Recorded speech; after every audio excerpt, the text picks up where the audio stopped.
VAT আছে, VAT তৈরি হয়ে পড়ে রয়েছে, কিন্তু সেখানে ময়লা ফেলা হচ্ছে না। ময়লা ফেলা হচ্ছে কোথায় না এইভাবে রাস্তার ধারে, ঠিক এইভাবেই আবর্জনার স্তূপ, ময়লার স্তূপ। 5 মাস ধরে তৈরি হয়ে পড়ে রয়েছে ভ্যাট, তবুও রাজ্য সড়কের পাশেই ফেলা হচ্ছে ময়লা। জয়রামবাটি মাতৃ মন্দিরের কাছে আবর্জনার পাহাড়, দেখুন সেই ছবিটা। প্রাণ অতিষ্ঠ এলাকার মানুষের, আবর্জনার পাহাড় থেকে ছড়াচ্ছে দূষণ। ভ্যাট তৈরি হলেও এখনো চালু না হওয়ায় সমস্যায় পড়েছেন মানুষ। দেবব্রত আমাদের প্রতিনিধির সঙ্গে কথা বলবো। দেবব্রত, একটা ভ্যাট রয়েছে, সরকারি খরচে একটা ভ্যাট তৈরি করা হয়েছে, তা সত্ত্বেও কেন রাস্তার ধারে এভাবে ময়লা ফেলা হচ্ছে, রাজ্য সড়কের পাশে আবর্জনার স্তূপ?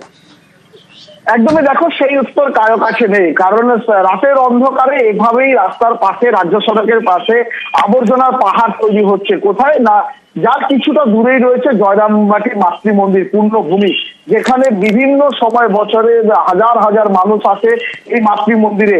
সেখান থেকে দুর্গন্ধ ছড়াচ্ছে, রোগ জীবাণু ছড়ানোর আশঙ্কা করছে এলাকার মানুষ।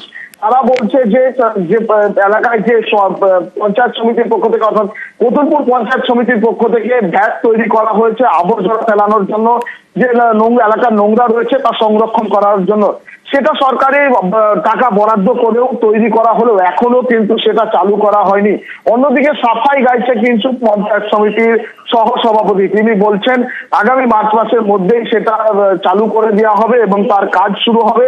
কতুলপুর পঞ্চায়েত সমিতি এলাকায় বেশ কয়েকটি এইরকম ভ্যাট তৈরি করা হয়েছে, সেটা এখনো শুরু না হলেও কিছুদিনের মধ্যেই শুরু হবে। তবে কবে শুরু হবে এটাই নিয়ে উঠছে প্রশ্ন, কারণ এখনো কেন শুরু হলো না। একদমই তাই, অর্থাৎ সরকারি প্রচেষ্টা রয়েছে, কিন্তু তা সত্ত্বেও কিছু মানুষের সদিচ্ছায় এখনো সেই ভ্যাট চালু করা গেল না।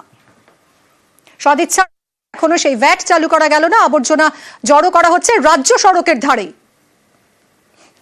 এটা প্রশাসনের কাজ বা এখানের যারা কর্তৃপক্ষ আছেন তাদের এটা দায়িত্বের মধ্যে পড়ে।